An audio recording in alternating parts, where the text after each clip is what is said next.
आओ बच्चों, आज हम पढ़ते हैं अनुच्छेद लेखन लेखन। अनुच्छेद लेखन भी एक कला है। अनुच्छेद आकार में संक्षिप्त परंतु अपने आप में पूर्ण होता है। इसमें मूल विषय को ही केंद्र में रखा जाता है। यह एक सुगठित वाक्य समूह होता है जिसमें विषय से बाहर की बात नहीं लिखी जाती और विषय का विस्तार भी एक सीमा तक ही किया जाता है। किसी विषय, सूक्ति या काव्य पंक्ति को आधार बनाकर 10-12 पंक्तियां लिखना अनुच्छेद लेखन कहलाता है। कभी कभी दैनिक अनुभव या किसी घटना को भी अनुच्छेद के रूप में लिखा जाता है। नीचे कुछ अनुच्छेद उदाहरण स्वरूप दिए गए हैं। आप उन्हें पढ़ें, समझें और लिखने का प्रयास करें। जैसे सब दिन होत न एक समान। संकेत बिंदु, परिवर्तन ही जीवन, जीवन के लिए अनिवार्य परिश्रम करना। परिवर्तन ही जीवन का आधार है। प्रकृति का हर क्षेत्र परिवर्तनशील है। सामाजिक, धार्मिक एवं राजनीतिक क्षेत्र में बहुत परिवर्तन हुए। नैतिक मूल्यों का पतन हो रहा है। इस परिवर्तन प्रक्रिया को देखकर हमें दुखी नहीं होना चाहिए। बिना परिवर्तन के व्यक्ति सुख दुख का अनुभव नहीं कर सकता। दुखी सदैव दुखी नहीं रहता। धनहीन धनी बन जाता है तथा धनी निर्धन। इसी परिवर्तन के कारण व्यक्ति आशावादी बना रहता है। बिना आशा के व्यक्ति विकास नहीं कर पाता। मनुष्य के हाथ में कार्य करना है, इसलिए उसे परिश्रम करना चाहिए। विद्यार्थी अध्ययन ना करे और ईश्वर पर परीक्षा परिणाम छोड़ दे तो उत्तीर्ण नहीं हो सकता। अतः उसे परिश्रम करना ही होगा। यही बात जीवन के हर क्षेत्र पर लागू होती है। परिश्रम और कर्तव्य सफलता के प्रमुख आधार हैं। इनके निर्वाह से सदैव अच्छा फल मिलता है। दूसरा उदाहरण है समय का सदुपयोग, समय का महत्व, सोच समझकर कार्य करना, समय का पालन करना इसके संकेत बिंदु हैं।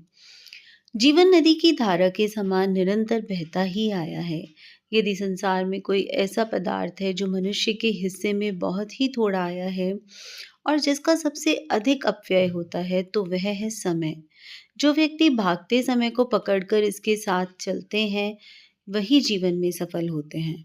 मनुष्य सभी कार्य तो सोच समझकर करता है पर समय को नष्ट करने की भूल से बच नहीं पाता। यदि धन चला जाए तो कमाया जा सकता है तथा बिगड़ा हुआ स्वास्थ्य भी प्राप्त किया जा सकता है, परंतु जो समय बीत जाता है वह वापस नहीं लाया जा सकता। जो व्यक्ति समय को नष्ट करता है, समय उसे नष्ट कर देता है।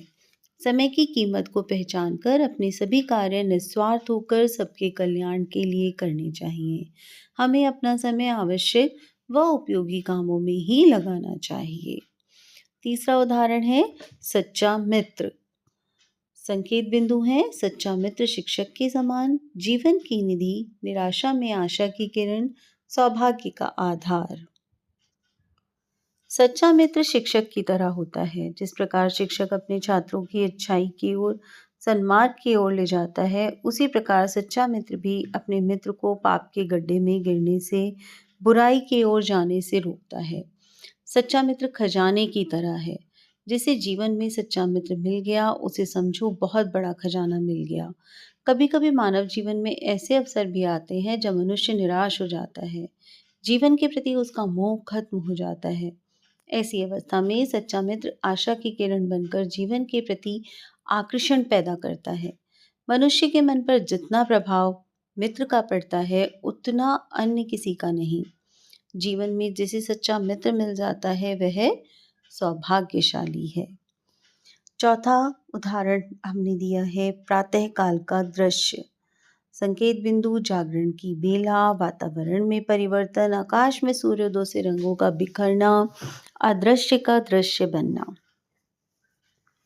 प्रातःकाल एक नए दिन का शुभारंभ होता है।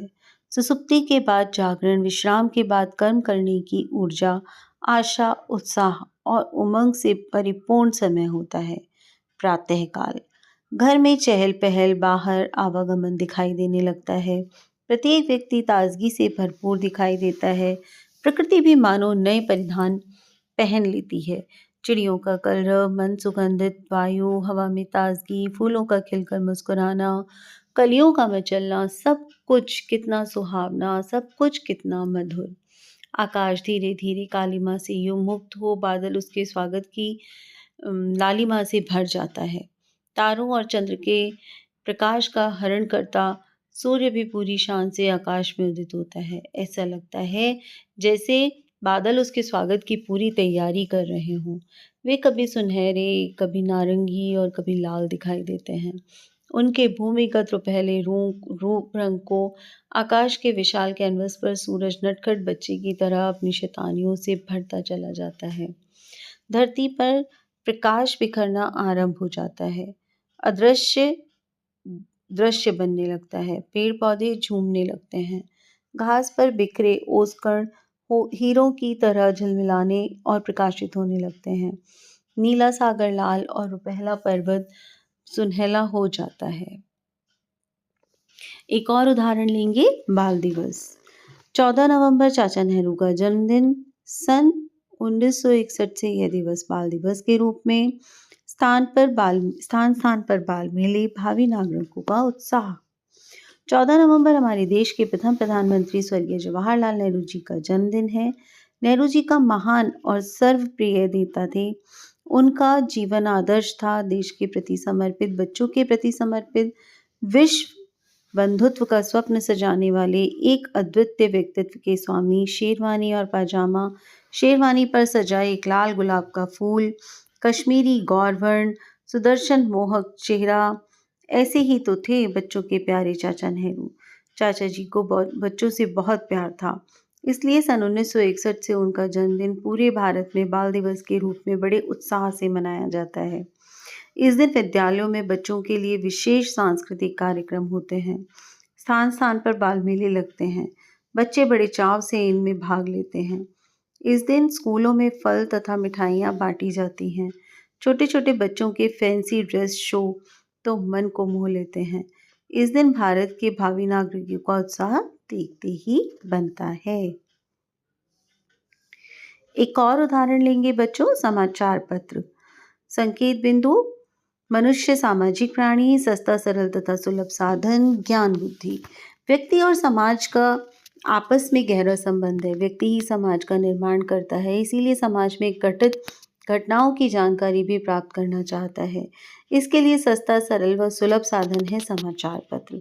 देश विदेश की सामाजिक, सांस्कृतिक, राजनैतिक गतिविधियों की सूचना समाचार पत्रों से ही मिलती है।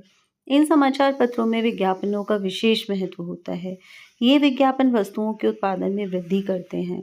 प्रतिदिन के बाजार भाव समाचार पत्रों में छपने से भी जन सामान्य को लाभ प्राप्त होता है।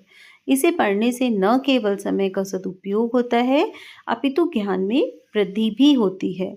अखबार सामान्य लोगों की आवाज़ होने के साथ साथ मनोरंजक व ज्ञान है। नीला सागर लाल और पहला पर्वत सुनहला हो जाता है। एक और उदाहरण लेंगे, बाल दिवस। 14 नवंबर चाचा नेहरू का जन्मदिन। सन 1961 से यह दिवस बाल दिवस के रूप में स्थान स्थान पर बाल मेले, भावी नागरिकों का उत्साह। 14 नवंबर हमारे देश के प्रथम प्रधानमंत्री स्वर्गीय जवाहरलाल नेहरू जी का जन्मदिन है। नेहरू जी का महान और सर्वप्रिय नेता थे। उनका जीवन आदर्श था देश के प्रति समर्पित, बच्चों के प्रति समर्पित, विश्व बंधुत्व का स्वप्न सजाने वाले एक अद्वितीय व्यक्तित्व के स्वामी। शेरवानी और पाजामा, शेरवानी पर सजा एक लाल गुलाब का फूल, कश्मीरी गौरवर्ण, सुदर्शन मोहक चेहरा, ऐसे ही तो थे बच्चों के प्यारे चाचा नेहरू। चाचा जी को बच्चों से बहुत प्यार था, इसलिए सन 1961 से उनका जन्मदिन पूरे भारत में बाल दिवस के रूप में बड़े उत्साह से मनाया जाता है। इस दिन विद्यालयों में बच्चों के लिए विशेष सांस्कृतिक कार्यक्रम होते हैं। स्थान स्थान पर बाल मेले लगते हैं। बच्चे बड़े चाव से इनमें भाग लेते हैं। इस दिन स्कूलों में फल तथा मिठाइयाँ बांटी जाती हैं। छोटे छोटे बच्चों के फैंसी ड्रेस शो तो मन को मोह लेते हैं। इस दिन भारत के भावी नागरिकों का उत्साह देखते ही बनता है। एक और उदाहरण लेंगे बच्चों, समाचार पत्र। संकेत बिंदु, मनुष्य सामाजिक प्राणी, सस्ता, सरल तथा सुलभ साधन, ज्ञान, बुद्धि। व्यक्ति और समाज का आपस में गहरा संबंध है। व्यक्ति ही समाज का निर्माण करता है, इसीलिए समाज में घटित घटनाओं की जानकारी भी प्राप्त करना चाहता है। इसके लिए सस्ता, सरल व सुलभ साधन है समाचार पत्र। देश विदेश की सामाजिक, सांस्कृतिक, राजनैतिक गतिविधियों की सूचना समाचार पत्रों से ही मिलती है। इन समाचार पत्रों में विज्ञापनों का विशेष महत्व होता है। ये विज्ञापन वस्तुओं के उत्पादन में वृद्धि करते हैं।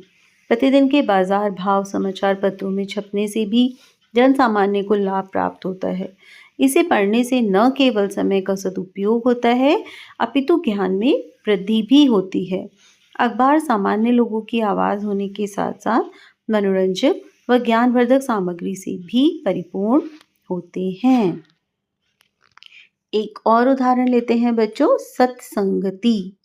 मनुष्य एक सामाजिक प्राणी। सत्संगति में से अच्छे गुणों का विकास, कुसंगति पतन का आधार। मनुष्य को कुसंगति से दूर रहने का और सत्संगति अपनाने का प्रयत्न करना चाहिए। मनुष्य एक सामाजिक प्राणी है। समाज में रहने के कारण वह अच्छे बुरे प्रकार के लोगों के संपर्क में आता है। अच्छे लोगों के साथ उठने बैठने से मनुष्य में अच्छे गुण तथा बुरों के साथ बैठने से बुरे गुण आते हैं। संगति का प्रभाव मनुष्य पर बहुत अधिक पड़ता है। शराब बेचने वाले के कलश में यदि दूध भी हो तो लोग उसे शराब ही समझते हैं। मनुष्य जैसे लोगों के साथ बैठता है, वैसा ही प्रभाव उस पर पड़ता है। दुर्जन और साधु के घर पले तोते संगति के महत्व को स्पष्ट कर देते हैं। साधु के घर पला तोता राम राम तथा भजन बोलता है। सत्संग के सागर में वचनों के मोती हैं। जिन खोजा तिन पाइयां, गहरे पानी पैठ। जबकि दुर्जन के घर पला तोता सदा गालियां देता रहता है। सत्संग के बिना मनुष्य को विवेक प्राप्त नहीं होता। जिस मनुष्य में विवेक नहीं, उसमें और पशु में कोई अंतर नहीं दिखाई देता। अतः मनुष्य को कुसंगति से दूर रहने तथा सत्संगति प्राप्त करने का प्रयास करते रहना चाहिए।